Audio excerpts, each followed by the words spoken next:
आप बंजर जमीन क्षारपण नापिक में मल्टीप्लायर की मदद से खेती कर सकते हैं और अच्छा उत्पादन भी ले सकते हैं।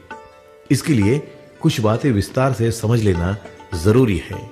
जैसे किसी भी खेत की मिट्टी या तो रासायनिक खाद के इस्तेमाल से बंजर बनती है या खारे पानी के कारण बंजर बनती है।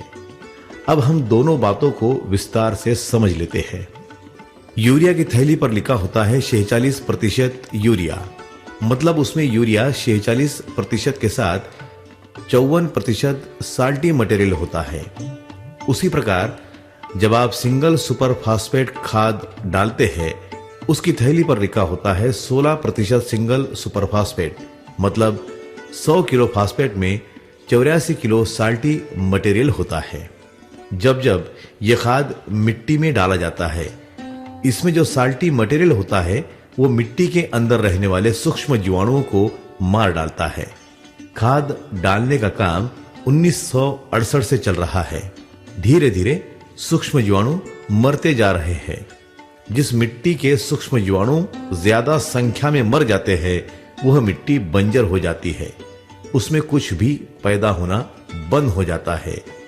कुछ खेतों में तो घास तक पैदा नहीं होती।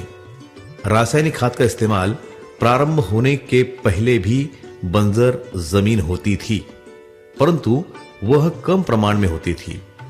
जिस कुएं यानी कि विहीर का या तालाब का पानी खारा होता था, वहां की जमीन बंजर हो जाती थी।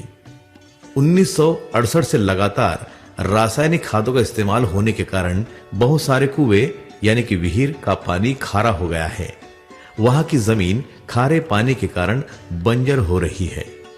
खारे पानी के लिए अब वाटर कंडीशनर बन गए हैं।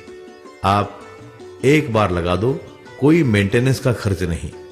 मतलब खारे पानी से जमीन बंजर होना हम रोक सकते हैं।